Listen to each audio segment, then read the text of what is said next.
नमस्ते स्टूडेंट्स। आज हम लोग फिर इसी टॉपिक सोलर एनर्जी के टॉपिक को हम लोग आगे बढ़ाने के क्रम में कार्य करेंगे।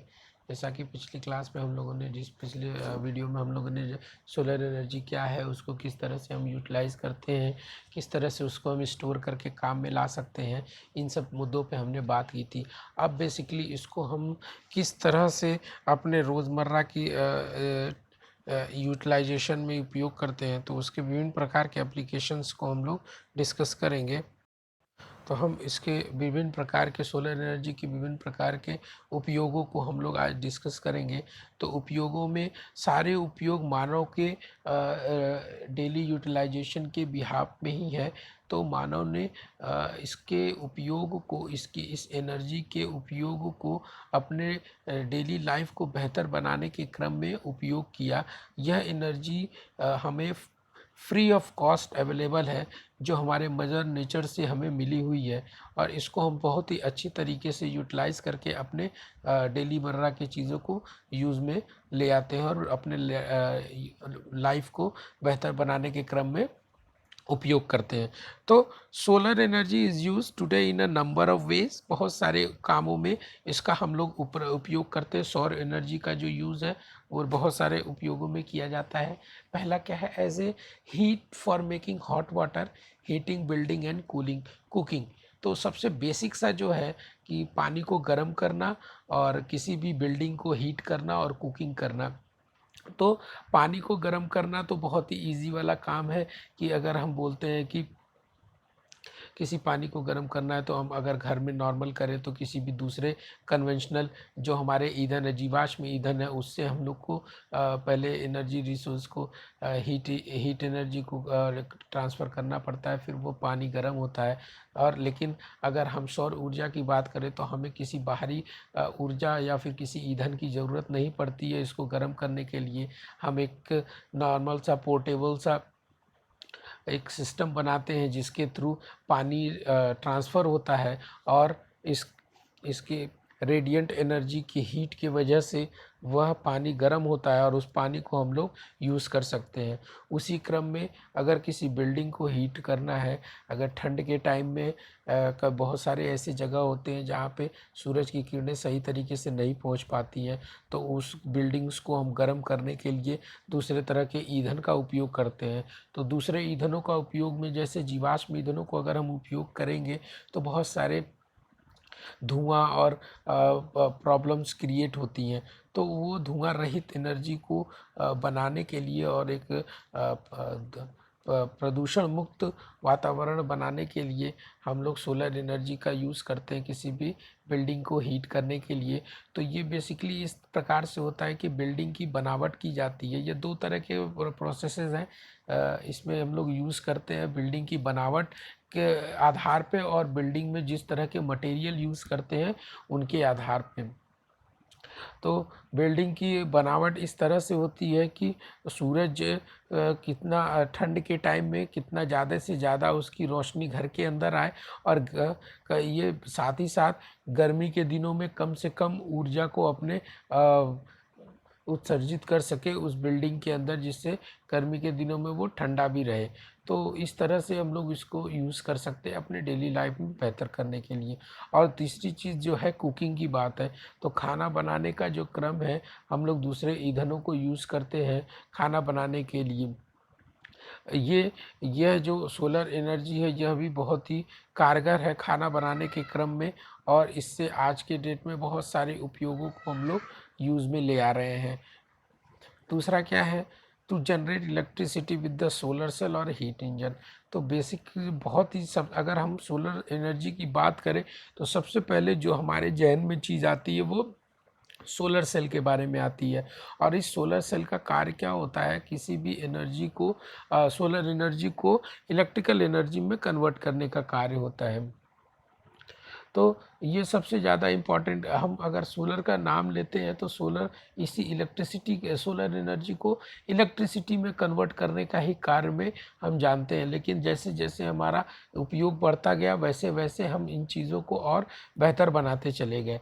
तो न ही सिर्फ इलेक्ट्रिसिटी प्रोड्यूस करने में, लेकिन और भी बहुत सारी चीज़ों को उपयोग करने में हम इस सोलर एनर्जी का उपयोग करते हैं। कुछ काम ऐसे भी होते हैं जिससे सॉल्ट वाटर को हम प्योरीफाई करने के डेसिलेशन प्रोसेस बोलते हैं। उस प्रोसेस में जो सॉल्ट वाटर होता है उसके अंदर से मिनरल जो खनिज होते हैं और सॉल्ट होता है उसको दूर करने के लिए और थर्मल एनर्जी को जो है स्टोर करने के लिए भी हम एक तरह से उपयोग में ले आते हैं, इस सोलर एनर्जी का उपयोग करते हैं। और ऑब्वियसली हम लोग तो घरों में अपने कपड़ों को सुखाने के लिए सन एनर्जी का, सन की किरणों का ही उपयोग करते आए हैं। आगे भी ऐसे ही चलता रहेगा, बिना इसके तो कपड़े सूखना पॉसिबल नहीं हो पाता है। सूख भी जाता है तो वो उसके अंदर से गंध नहीं जाती है, तो उस गंध को भी दूर करने के लिए यह सूर्य एनर्जी की जो ऊर्जा है बहुत ज़रूरी है।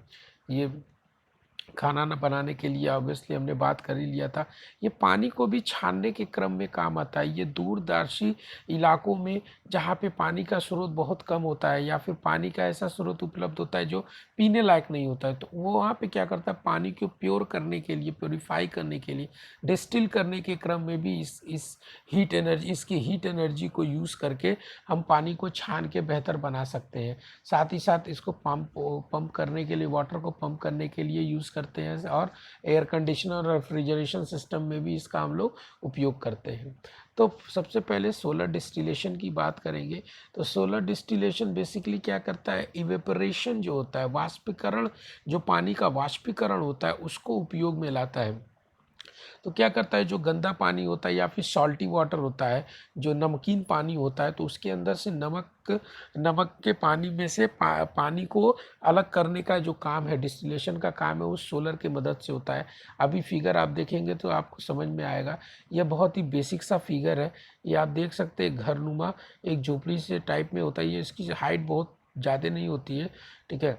तो ये बेसिकली क्या है, यहाँ पे ये जो है ये आपका ट्रांसपेरेंट शीशे होते हैं, कवर्स होते हैं, और ये क्या है, ये इंसुलेटिंग मटेरियल का एक डब्बा सा बना होता है, और ठीक है, जो कि सील्ड होता है, जो ज़्यादा से ज़्यादा हीट को कंजर्व करता है, जो कि सन की एनर्जी से आता है। और यहाँ से आप देख सकते हैं कि बहुत बेसिक सा इसमें एलिमेंट को बताया गया है।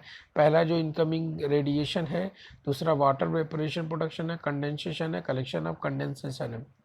तो इसकी बनावट की मैं बात करूँ, सोलर डिस्टिलेशन की बनावट की बात करूँ, तो बहुत ही बेसिक सा डिज़ाइन होता है।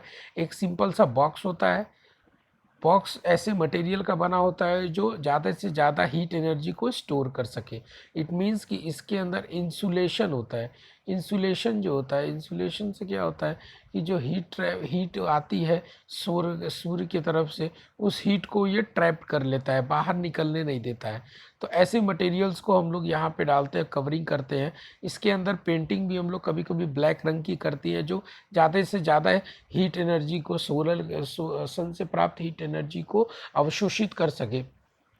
तो होता क्या है कि जब यह टैंक या फिर यह जो बॉक्स होता है, यह इसके अंदर पानी भरा होता है। यहाँ पे ये सेलिन वाटर होता है, जो हमने बात किया था, सॉल्टी वाटर होता है। तो सॉल्टी वाटर के इसको हम लोग इस बॉक्स के अंदर भर देते हैं, और जब सन की किरणें यहाँ से इस पर्टिकुलर इस से इसके अंदर घुसती हैं, तो क्या होता है, हीट जनरेट होता है। तो हीट जनरेट होने का क्रम क्या है, या तो डायरेक्ट एनर्जी आती है, तो डायरेक्ट एनर्जी तो आती ही है, साथ में ये जो हम लोग इंसुलेटिंग मटेरियल को यूज़ करते हैं, वो क्या करते हैं, जो एनर्जी आई रहती है उसको ट्रैप्ड कर देते हैं। उस हीट एनर्जी को ज़्यादा से ज़्यादा देर तक इस कंटेनर के अंदर बना के रखते हैं। तो उस कंटेनर में बना के रखने से होता क्या है कि यह जो पानी होता है वह इवेपोरेट होना शुरू होता है, वाष्पीकरण इस पानी का शुरू हो जाता है। आप इन फिगर से देख सकते हैं, ये पानी है, और ये यहाँ से ये जल के जो अंश है वो वाष्प के रूप में वो उत्सर्जित होना शुरू हो जाते हैं। और वाष्प होते ही यहाँ पे ये जो इसकी छत बनी हुई है, इस छत से चपक के कंडेंसेशन, वाष्पीकृत होके छोटे छोटे पानी के बूंदों में अपने आप को बदल देते हैं, और बदलने के बाद इनसे सरकते हुए यह पर्टिकुलर सिस्टम से पानी सरकते हुए दोनों तरफ से इसको हम लोग स्टोरेज कर लेते हैं टैंक में, या फिर किसी भी बर्तन में, जिससे हम इसको डायरेक्ट पानी को छान करके पी सकते हैं। तो बेसिक सा, बहुत ही बेसिक सा ये इसका उपयोग है और इसी उपयोग के बिहाफ पे हम इसका यूटिलाइजेशन कर रहे हैं। पानी को छानने के क्रम में, शुद्ध करने के क्रम में हम सोलर डिस्टिलेशन प्रोसेस को यूज़ करते हैं।